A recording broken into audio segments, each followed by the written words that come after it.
Hello, my dear friends. Today we are going to discuss a very important scientific factor which will help you to succeed in your life. Okay, now think.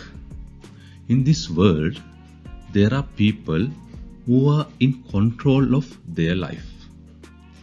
They can build their mental strength to achieve anything they desire. But in this same world, there are 99% of people who can't do the same.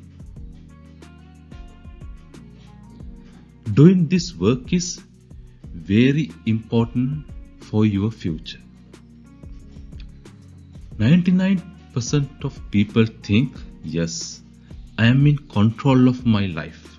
But when we go to work, we can't just simply do it. Well, this is a well thought out process or question. Some people are in control of their own lives, but some people whose lives are out of their control. How one can build and maintain mental strength while others can't. Here today, we will discuss 3 main scientific methods to practice your mind to build mental strength. These are scientific method. First one. Think. In this world, there are 2 ways that a man can motivated to do a particular work. There are 2 ways to build mental strength. First one, mental strength gain internally. My dear friends, it's called intrinsic motivation. Intrinsic motivation. Think like this. People tend to do something because of mental strength gain internally. Think like this. There is something for example, like reading a book or associating with social media. Those kind of things, when you are doing that thing, you feel happy while doing it. So you will automatically continue that process without an effort. While doing that work, you gain happy internally. So if something makes you feel happy or satisfied within internally, we call it as intrinsic motivation. The second one, it's called extrinsic motivation. This is the drive to engage in an activity to receive the external reward or avoid the punishment rather than for internal satisfaction. It is an external force that compels a person to complete a task with the focus on the outcome. You think like this, my dear friends, such as getting a good grade in exam, or getting a promotion in your job, or to collect some more money, likewise. So their target is the final results. So they are not intended to enjoy the process itself. Now you understand what are the 2 methods: intrinsic motivation and extrinsic motivation. Right. In this world, everyone do their work as per above 2 motivations. Majority of people are in this world in the middle way. To do a task, they have both external facts and internal facts going for them. What is your motivation facts? Please comment in behind in the comment section. So everybody who's watching this video come to a conclusion. Right. Now we will think what is the important thing in this external facts and internal facts which can help us. Okay. Think about the exam you faced. What was your driving force?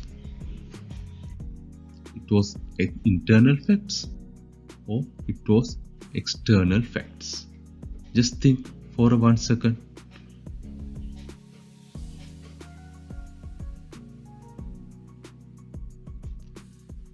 My dear friends, after many years of practices, it has been discovered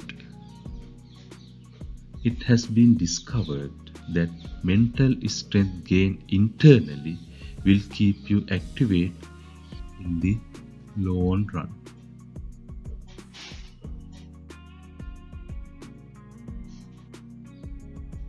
Think like this.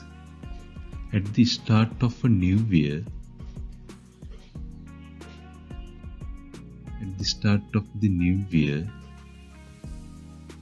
we all keep promises to us or make promises to us. What are those?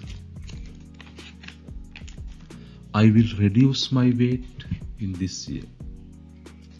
I will read 12 books, 1 book for 1 month, like that.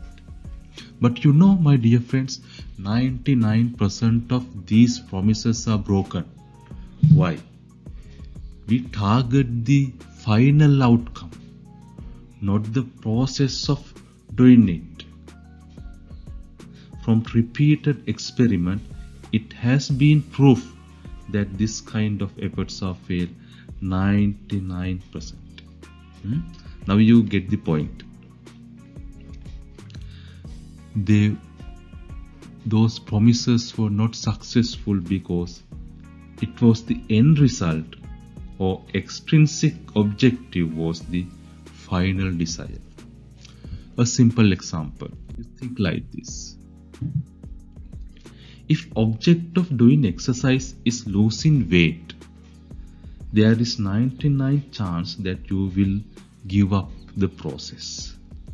But your objective of doing exercises is to enjoy that process. My dear friends, 99% of people are continue to do that work. Now you get the point. Majority of people knows this situation, that if you do something with inner satisfaction, it will be a success. But there is a problem. Does everything we have to do in this life bring happiness to us? Yes, that is a question to be asked. No, that is not practical. So what to do? How to put intrinsic value to work which is not bringing happiness to us? There's a way, right? Now think like this. For example, you have to write an article about the subject which you don't like at all.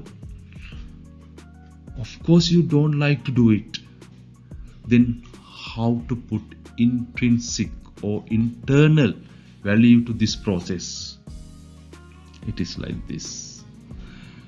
You are a man who likes to write articles with nice vocabulary, with good language, but this subject is not interesting to you. So what you can do, you will add beautiful vocabulary to this. You can do the research and most updated details to this article. So since you like to write nice articles, by doing so, you can enjoy the process. Hence, intrinsic purpose is served and you can enjoy the process. That is one method. Okay. The second, focus on working in an environment that brings you joy. Another example like this. You don't like to study. Never. It's a headache for you. But you are a social person. You like to associate with friends. Hence, if you can change the study environment from your alone home to a place where all the friends are get together and do the study, then that intrinsic happiness value is inserted to your work. Then you are enjoying the process of studying, isn't it? Another example. You want to do cardio exercises, but you are very tired of doing standalone exercises. But since you are a social person, you are very like to do games. You can play badminton game with your friends. Then automatically your cardio requirement is done. Try to find inner joy in things you don't like to do. The conclusion is that if we put intrinsic value to any work,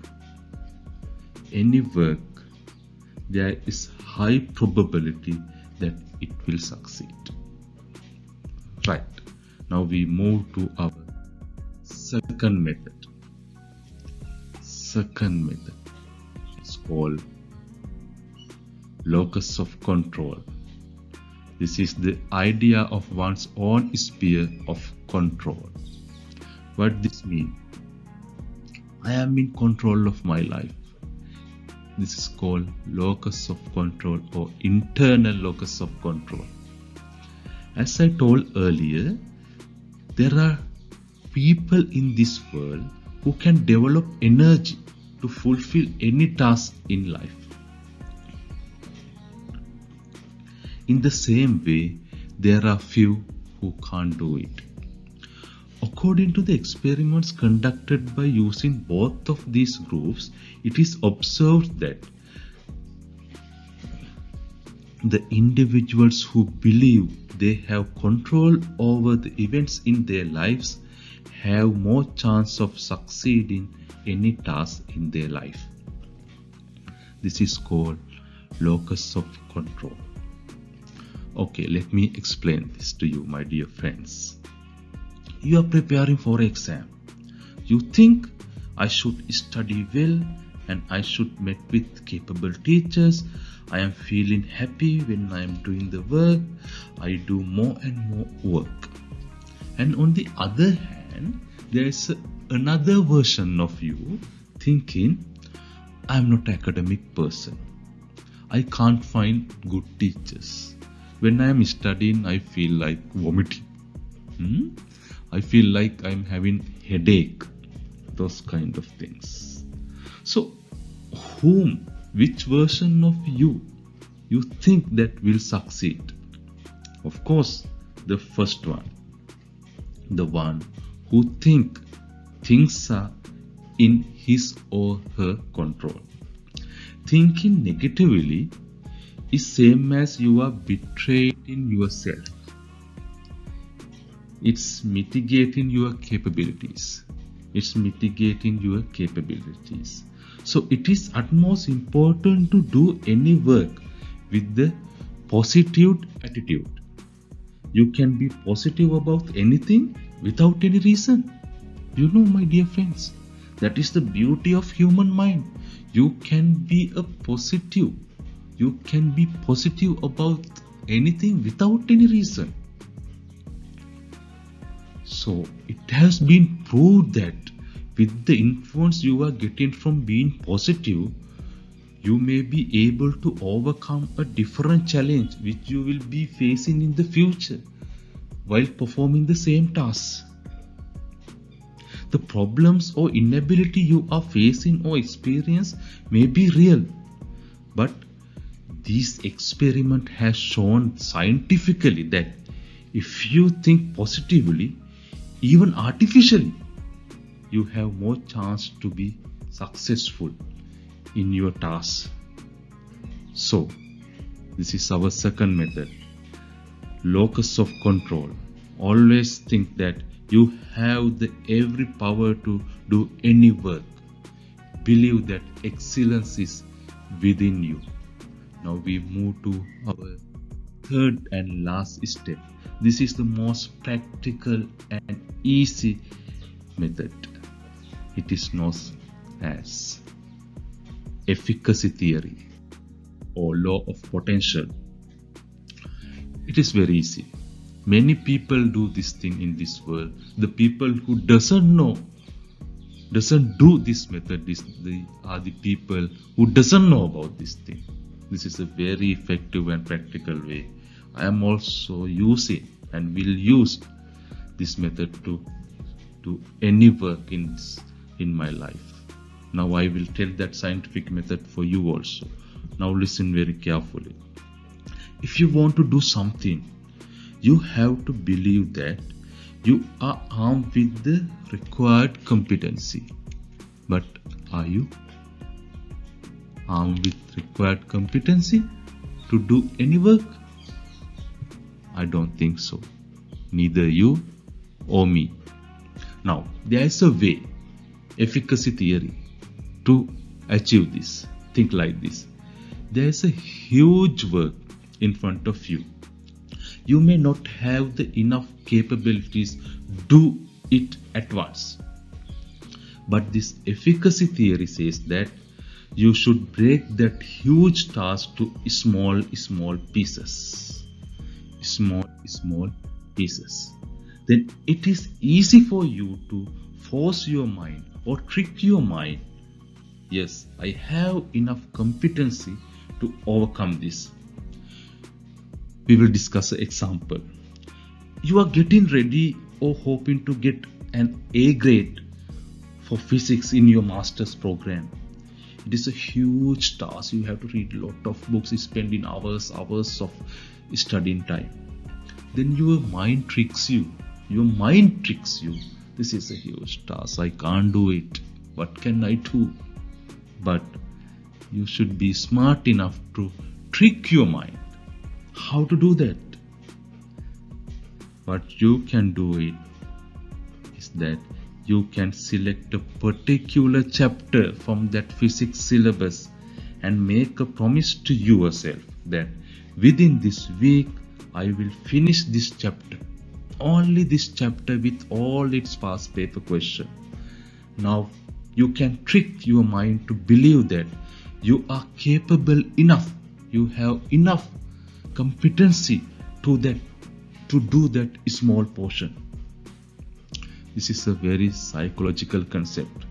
If you can break a daunting task to small pieces, then you have more chances to motivate yourself to do that small piece. The important thing of this one, after breaking this task to small steps, you have to start the work. Think about climbing the mountains. Climbing the Mount Everest is a huge task. But if you step in gradually, that hardness will reduce. This theory has become very famous worldwide very recently. What does actually means? The highlighted point is that when you start to do at least a small portion, you are gaining the step-by-step competence. Your mind thinks that. You forced your mind to think that I have the competency to do this. You gradually decrease the anxiety about that work. You feel that this work is happening. I am doing that work. You think that I am performing this work. At least very marginally I am going ahead. That feeling is a huge relief for your mind. May I give you a trick? If you can't make your mind to start a work, to do a work, do like this. Do that work at least for 2 minutes per day. Only 2 minutes. I will study for 2 minutes. I will write this paper article for 2 minutes. I will exercise for 2 minutes, like that. Only 2 minutes. But you have to do that 2 minutes. If you do this today, tomorrow you will do it for 3 minutes. When this process is continuing, automatically you are in the process of achieving your goal. Now you have tricked your mind. Yes, you are doing this work. I am gaining the competency. I am achieving my goal step by steps. Gradually, it builds your confidence. The work is done by little by little. So my dear friends, these are the 3 steps I have discussed with you. If you can't bring yourself to do anything important in your life, these 3 scientific methods are for you. Many people in this world getting the benefit of these 3 methods. If somebody is not getting the benefit of these 3 methods, that's because they don't know this one. But my dear friends, now you know the methods. Now, why can't you apply these 3 methods to your life? Please comment your personal experiences in the comment section, so every one of us can see and enjoy and be satisfied with you, with your achievement. So that's all from me for today. Until next time, it's goodbye. Thank you.